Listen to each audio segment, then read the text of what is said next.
Well, Dr. Winn, thank you so much for finding the time to meet with us. And this is the day we've all been waiting for. Congratulations. Thank you. You have the comprehensive designation for VCU, which has been, what, how many years has this been in the making? It's been a while. I think that, we were first designated, I think NCI designated in 74, 75. And I think right after the cycle after that, probably 5 years, probably since the 80s, we've been chasing the comprehensive status, and we finally brought it home. How'd you do it? I think it was leaning into what the institution does best. And that is, I actually think that VCU Massey has always had a unique role to play, particularly within the Richmond community. I think we just simply embraced that role, which is to make sure that everybody, independent of their ability to pay, independent of their race, creed, or color, gender, gets access to care. And so I think the comprehensive status that we got was in part because we were very bold about making sure that we put the community first. And so it really was a community-focused approach. And the cool part about that is that the science didn't get diluted. In fact, the science improved. Our NCI direct dollars actually increased substantially.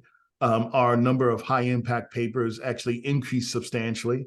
And in fact, the number of clinical trials actually improved substantially. It goes to prove that by serving the community, you don't actually have to necessarily sacrifice the science for focusing in on community. And I think that was probably one of the things that was a unique distinguishing factor for us. Mm-hmm, mm-hmm. So it could have been done before, except I guess NCI has changed as well, because suddenly disparities has become really a front and center part of the designation.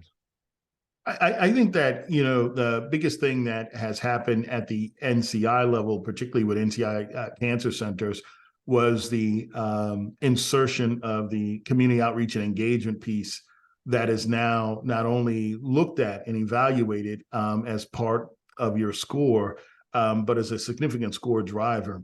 I think that having a community outreach and engagement piece has encouraged many cancer centers to really look about the impact we're having within the people we take care of. And so in that context, I think that the COE has helped us do what we were going to do anyways, which is to focus really on the impact of community and making certain that whether it's our molecules that become medicine, or the screening processes, or the education processes, that all of those are focused on making sure that the people that we serve have access to it. Mm-hmm, mm-hmm. Well, yeah. Joe Simone, I always end up quoting Joe Simone, used to say one of his maxims is leadership matters. Yeah, I think I'd have to say, first of all, it was made a lot easier by the foundation that was put in place by Walter Lawrence, by Dr. Goldman, and Dr. Gordon Ginder. I mean, they left me with a very strong foundation to work with. At VCU Massey certainly had lots of talented researchers and talented clinicians. The thing that they weren't doing as well as working together. An example is that once I got them to understand that being talented is great, but when they were able to work as teams, we'd get more done. We went from having almost 0 team science grants to having several team science grants. I think that the other thing we did really well was we really brought in the community. I think, for example, having a Facts Faith Friday where we meet every Friday with the faith-based leaders throughout Virginia, and being able to disseminate information was a unique model. But I think at the end of the day, we did it because the people believed we could. We have had some of the best years we've ever had with putting people on to, say, treatment trials, interventional trials. But I think what happened was that there was a spark that that I was able to at least, take and be able to provide, that I think allowed people to believe that by working together, we can get the job done, and we got the job done. Yeah. So basically, Joe Simone is right, and leadership matters. That's what I think the leadership does matter, and I think that I would say that the leadership that my predecessors set the stage for me coming in and making some minor tweaks to the Massey Cancer Center that enabled us to be competitive for comprehensive status. What was the most heavy element of this? What was the heaviest lift? I think the heaviest lift was getting people to believe that we could do it. It was the most interesting thing. I think that people had wanted to do this for years. I think since the 80s, there was almost a sense that it was like the Chicago Cubs, that we'd get close, but we never get it. I think that the community at large was hopeful that we could get it, but had some doubts. I think that our faculty and the Cancer Center members had been at it for a very long time, and again, felt that maybe we could get it done, but weren't really all that certain. But I think what started happening is when we started getting, putting up some wins, when we started getting the team science grants, when we started actually improving the numbers of people being put on clinical trials, when we started actually improving our ability to screen patients, I think more and more people believed we can get the job done. And so it's been a challenge. I can't lie about that, but it's been really pretty fun to be a part of. I would also say that COVID did not help. When I took over in January 2020, I mean, I really had a lot of plans that I was, going to roll out. And by April of 2020, we had to put many of those plans on the shelf. So it really is an amazing testament to me of the greatness of VCU Massey, that we're not only able to obtain the comprehensive status now, but we did it during a pandemic. We did it disadvantaged in many number of ways, but we still put up the best numbers we've ever had despite the pandemic. And so I'm really proud of VCU Massey, and I'm proud of our members and our faculty. And our senior leaders. I mean, they came together and they've done a great job. That's amazing. So you used to be the only Black director of a company, of an NCI designated cancer center, and the second ever. Now you're the first Black director of an NCI designated cancer center to get the comprehensive designation. My gut tells me this is important, but you actually have an answer. Why? This is important. Why is this important? This is important for a number of reasons for me. In 2020, when I was the only African-American cancer center director, I've never been good about being by myself. And so it is really good to see John Carpton and Coonley and others. I still would submit that we certainly need to get an African-American woman to be head of the NCI designated cancer centers. You can't convince me that in over the 50 years that we don't have a qualified African-American woman to be a director, but that's another topic for another day. It is important because I think that as we move in the 21st century, it's becoming obvious that having different lived experiences and different backgrounds matter. It matters in the context of the approaches that we bring to the table. It matters in the different voices that are at the table. But more importantly, it matters because, for example, I think the type of research is actually influenced by having women from different backgrounds and folks from different backgrounds all becoming cancer center directors. The funny part about it is I think that the more diverse we get, what you'll see is that the cancer centers, I believe, will be serving the public even more and better. I love science and believe in science and understand that the basic science drives translational science. But I also have to understand that the discovery science is frequently disconnected from the implementation of that science and the health delivery of that science to our communities. So I think that, what I brought to the table was a love and a passion for science, but an equal love and passion for making sure that the science that we create and that we do actually has an impact on our communities. And so it's an example of having people from different backgrounds, and different experiences can actually strengthen, I think, the NCI designated programs by having different voices at the table. Why is it important to have the comprehensive cancer center designation? What does the exercise really mean, besides the core grant, which I think doesn't really pay for itself very well? I think the comprehensive allows an institution like ours to be better organized, to be better aligned, to have provide better services, and to do better science. I really like the program because the truth of the matter is the NCI could just say, oh, like almost pass failed. NCI designation, we don't need anything past that. I think by having the comprehensive, it forced us, in this case, VCU Massey, to step its game up. It forced us to have our individual investigators who were doing great on their own to work together as a team. It forced us to actually have the health system and our research center, which was run by Vice President Sriram Rao, to be more communicative and more aligned and working together to put more people on the clinical trials. For me, the comprehensive and chasing the comprehensive, as difficult as it was, actually made us, at the end of the day, a better cancer center. And so for me, the comprehensive status is not so much a gold seal of approval as it is an actual, activity that made us better. I think as a result of obtaining it, if people were to look at where we were in 2020 and where we are now, there is not a single measure that we have not done better in. And that's a result of actually being focused on trying to get the comprehensive status. So I'm really grateful for getting the comprehensive status.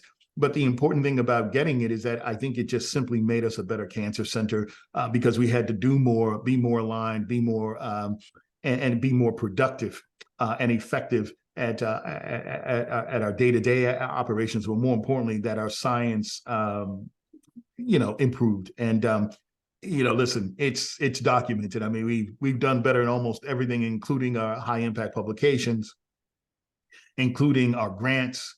And including the Team Science Awards. And so at every level, the comprehensive has provided me with an opportunity to bring really good people together in a way that I would not have been able to do without chasing the comprehensive status. Oh, and actually, I should do another Joe Simone question, which is, if you've seen one cancer center, you've seen one cancer center. So what is VCU Massey? And by the way, I should probably just add one more bit to that question. I believe VCU Massey is one of the few NCI designated cancer centers that takes Medicaid patients. Absolutely. We are one of the few safety net hospitals still that actually has a CTSA, has an NIH-sponsored MD PhD program, and now a comprehensive cancer center, and we take whoever comes through our door. I love that about VCU Massey, that we can deliver high impact science, but that we definitely are accessible to all people within our area. If you can get to us, we'll see you. And that's what I really love, that we don't turn anybody away. I think that leads into your question about when you see one cancer center, you've seen one cancer center, and Dr. Simone is right. This cancer center is different because we extended the concept of a bench to bedside model to a community to bench model. We really leaned into this whole concept of a people to pipette approach, meaning that we believe that by getting more information from our communities through our community outreach and engagement efforts and other things, that information, interestingly enough, was able to help refine our scientific questions, even at the basic science level. In fact, we just had a retreat in which our cancer biology program has been meeting with our cancer prevention control and our community outreach engagement folk to actually get more information about our catchment area, to get more information about the communities we serve, that ultimately will lead to some of our basic scientists actually refining their scientific question. I actually think that that's a win. We've been unapologetic about the health disparity sort of angle. We've been unapologetic about making sure that Massey actually serves our at-risk rural communities. But the one best thing that I really love is that this is all supported at the highest level. Without the support of the president, President Rao, without the support of our senior leaders, without the support of our community, we would not have been able to do this. And they really got behind the message of that we serve all people, and therefore the science should serve all people. That's a distinction that is, I think, a critical distinction between us and many other cancer centers, is that we are unapologetic about the people we serve. We serve everyone. Therefore, our science should be reflected in the types of science we do to have impact on our communities. Yeah. Also, you've done a lot of local, taken on a lot of local leadership roles, like your Faith Sundays, Fridays. That's Faith Fridays, yeah. Fridays, yes, and a lot of stuff. But you've also probably taken on more national leadership roles than really anyone in this field. Can you list all of this? Because this is a lot. It's a lot. I'll start off first with sort of saying that one of the promises I made to the community is that I would get out behind my desk, and so I have. The Facts-Based Friday, for example, was set up between community activist Rudine Mercer Haynes, Pastor Todd Gray from the storied Fifth Street Baptist Church, and myself. That initially was just a program that we set up to inform faith-based leaders about whether they could even attend services. This was early on in COVID. That's now morphed into a weekly or every other week sort of meeting now, where we talk about everything from depression to cancer screening to new technologies, to new medicines that are coming out to fight cancer.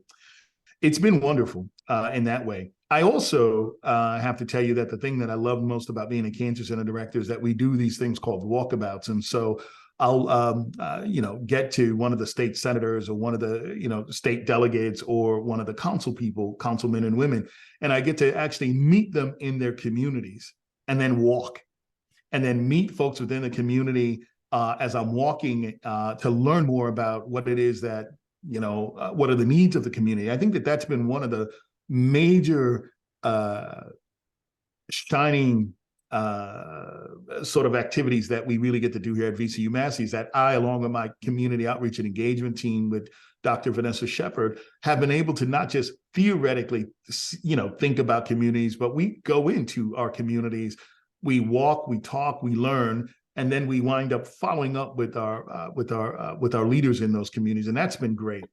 On a national level, it seems that I'm doing a lot, but I think what I am trying to do is just to try to get a better sense of how to align the efforts.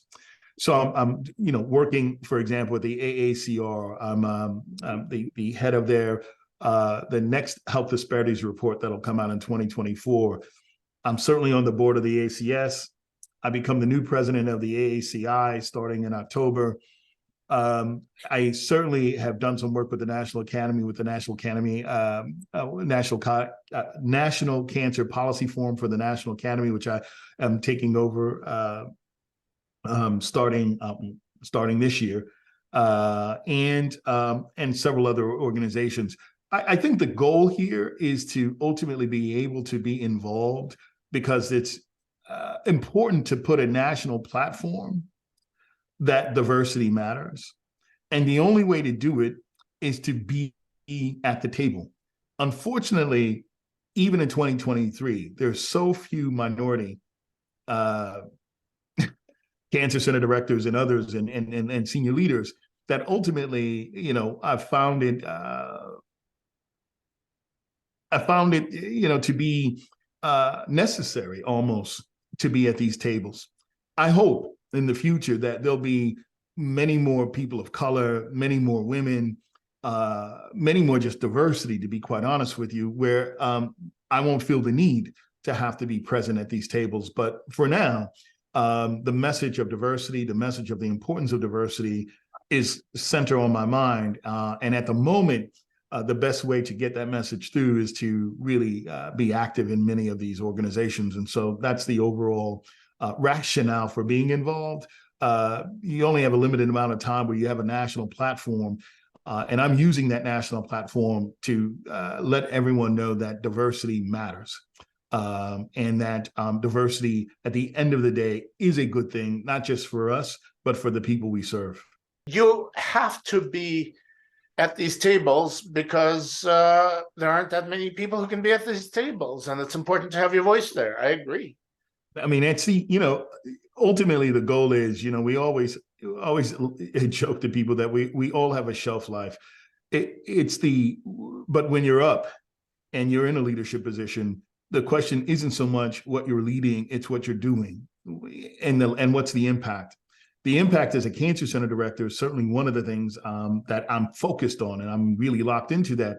But this second mission of making sure that diversity matters, whether you're talking about rural, gender, racial, ethnic, that those conversations are also important to have, and they're more critical now than ever to have those types of conversations. And you can't do that when you're not at the tables. And so at the moment, I just happen to be fortunate enough to sit at many of these tables. I'm hoping that over time I'll be sitting at less and less of these tables because there'll be more and more diversity without me being there. That's my hope, anyways. Yeah, and we should add one more national role. You are every February, you're the editor of the Cancer Letter for Black History Month. So you're my boss 1 month out of the year, and you're a great boss. So thank you. But it's a disclosure we must make. But another thing that's kind of amazing is it just occurred to me as I was thinking of all the things we could be talking about is, Martin Luther King had a really crappy work-life balance, So does Zelensky at the moment, has probably the worst, just as bad, not the worst, life work balance. How's yours? How are you holding up? Man, listen, I'm having a time of my life. I'm meeting with people that I respect and really get excited about many of the conversations we have. I'm able to sort of align what you say, your mission with your work. I don't really feel like I'm doing as much work as that I'm actually just living out the things that make me the happiest, and that is making a difference. From a work-life balance sort of perspective, we're always working, man. We're workaholics. And so I've readily admitted that. I've embraced that. But when you're doing work that you like, and when you're meeting people and working with people that you like, it's a lot more fun than it is work. And so I'm actually having a really good time. Mm-hmm, mm-hmm. Well, you've also been a really important voice to hear throughout this very difficult time with starting with George Floyd, and also the Buffalo situation, that shooting. That's your neighborhood, Neighborhood. And to be honest with you, this is even more of a reason why it's more of an advocation for me than an occupation. Being a cancer center director, it turns out that science is important, but the science of public health is also important. And bringing to light these issues, I first of all want to thank you for what you are doing at the Cancer Letter, and being able to actually have folks like me and Otis and many others being able to sort of bring this type of information to your readers has actually been something that I have not only great admiration and respect for, but am eternally grateful. These topics don't always get covered, and that the Cancer Letter has actually had the courage from the time where, I wrote the first thing that I could have been George Floyd, to all these other things. The fact that you've had the courage to be able to embrace that and publish it, again, I'll always be eternally grateful. But to your point, the reality is the work's not done. And as we think about cancer, most people think about cancer as cancer. I think about cancer as a chronic disease. And that chronic disease disproportionately affects people who are at risk. For example, people who are poor, and people in rural, and people of color. And so for me, this is much more of a bringing science to the community, but also bringing an awareness that where people live, that is your ZNA, zip code neighborhood association also is a significant driver of disease. And we need to pay as much attention to the ZNA as we do the DNA. And that's been really my key motivating factor of being a cancer center director, that both matter. So what keeps you up at nights now that you've got a comprehensive cancer center designation? Yeah, the simple answer is keeping it. So now it's almost like the dog that caught the car. Now it's like, now we really have to go to work. And so, it was hard to get it, but it will certainly be even harder to maintain. And so what keeps me up at night is thinking about already right now what we have to do to improve the next round when we go in for the next site visit. Good God. Yes. And I guess, is there anything we forgot to mention? Is there anything we didn't cover? I think the only other thing that I've been really happy about is the Bristol Myers Squibb Foundation that happened right after George Floyd, being able to also have a national impact in the way people are being trained as clinical trialists. That program that was set in place with the Bristol Myers Squibb Foundation gave me an opportunity to start thinking seriously that if we wanted to get more diverse people on the clinical trials, then we had to do business differently. For years, we've been training clinical trialists to do the best, most high impact clinical trials by design and implementation. But the interesting thing is many of those things have not gone out to minority or rural communities. The other interesting part is that we've had a tremendous amount of success, I think, with community outreach and engagement efforts. But many of the people doing community outreach and engagement have almost zero idea about how difficult it is to get a molecule to a medicine and then a medicine out to trials. So the program was an attempt to blend those two efforts.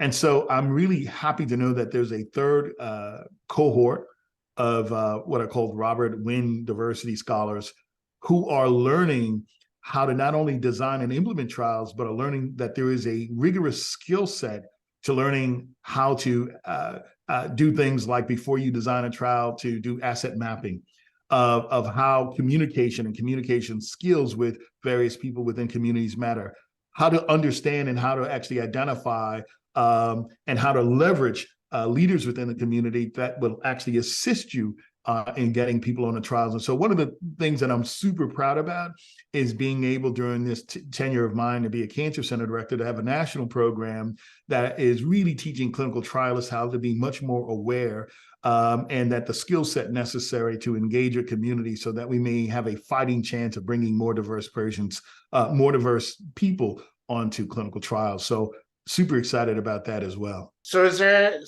this is pretty incredible to see that, and it's just also wonderful that your leadership has been embraced and by this field, and that you're willing to do this, to step up.